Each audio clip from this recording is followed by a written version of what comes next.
Raka naik bersama 6 teman dekatnya. Semuanya berjalan lancar, sampai dia tertinggal di pos 1 karena sibuk mengambil beberapa foto. Saat akan menyusul rombongannya, Raka bertemu seorang pendaki perempuan. Perawakannya kecil, wajahnya pucat, dan suaranya pelan. Namanya Tara. Setiap pendaki tahu, Merbabu bukan sekadar gunung. Ia menyimpan jejak langkah, kisah yang tertinggal, dan kadang sesuatu yang kembali meski tak pernah ditemukan. 3 tahun lalu, seorang mahasiswi bernama Tara hilang di jalur Selo. Tim SAR bekerja berhari-hari, tapi tak ada jejak, tak ada barang. Bahkan jasadnya pun tidak pernah ditemukan. Namanya perlahan menghilang, digantikan waktu. Dan ini Raka, pendaki biasa yang tidak pernah percaya hal-hal mistis.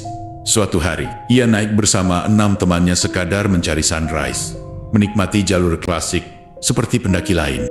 Timnya jalan duluan, karena Raka sibuk ambil foto. Tapi baru sampai pos 1, langkah Raka terhenti. Cewek berdiri di pinggir jalur. Nggak ada suara langkah, nggak ada suara napas. Hanya berdiri menatap Raka. Bukan jump scare, tenang, tapi bikin tidak nyaman. Raka, kamu sendirian? Iya, teman-teman saya sudah turun duluan. Loh, turun? Pagi-pagi gini? Mereka selalu meninggalkan saya. Cewek itu tersenyum, tipis, tapi mata tidak ikut tersenyum. Raka merasa aneh, tapi karena jalurnya sama, ia lanjut jalan bareng. Raka pikir dia hanya pendaki yang sedang sial, tertinggal rombongan. Tapi sejak langkah pertama itu, sesuatu mulai mengikuti. Raka tidak merasa curiga, ia hanya merasa kasihan. Lalu mereka berjalan berdua, naik perlahan, melalui kabut tipis yang semakin tebal. Sesampainya di pos 2, teman-teman Raka terkejut melihat ia membawa pendaki lain. Andre, wah, ada tamu nih. Raka, ini Tara, dia naik sendirian. Tara mengangguk sangat pelan. Yayat, Merbabu dingin, pas sendirian bahaya loh. Tara tidak menjawab, hanya menatap kosong jalur di depan.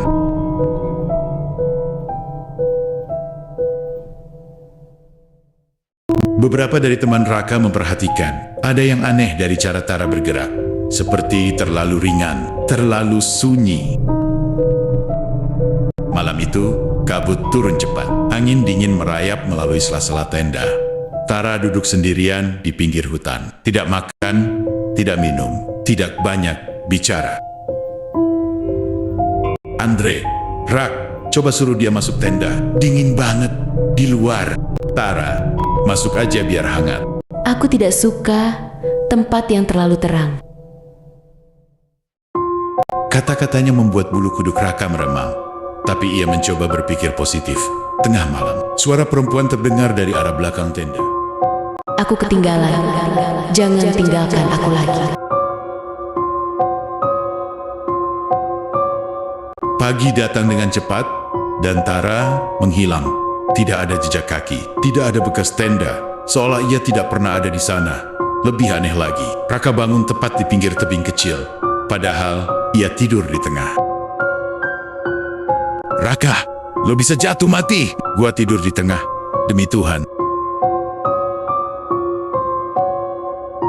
Semakin naik, semakin sering Raka mencium bau bunga Kamboja. Bau yang tidak seharusnya ada di gunung. Beberapa kali, ia merasa seseorang berjalan di belakangnya. Bayangan perempuan beberapa kali terlihat di antara kabut, tapi saat dilihat lebih jelas hilang.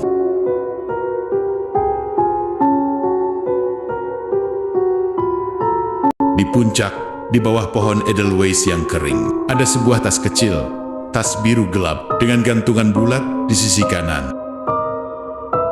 Andre, ini punyanya Tara, Andre. Bentar, cewek itu naik duluan kapan? Dia bilang, pagi tadi. Raka memutuskan untuk membawa pulang tas itu. Ia ingin mengembalikannya. Mungkin saja keluarganya masih menunggu. Tapi ia tidak tahu, keputusan itu akan membuka misteri yang jauh lebih dalam. Raka pulang ke alamat yang ada di dompet kecil di dalam tas. Ibunya membuka pintu. Alamat identitas menunjukkan sebuah rumah sederhana di pinggir kota. Seorang ibu keluar, wajahnya langsung pucat saat melihat tas itu. Ini tas anak saya, Nak. Iya Bu, dia naik bareng kami. Dia bilang dia ketinggalan rombongannya. Anak saya hilang 3 tahun lalu di gunung itu.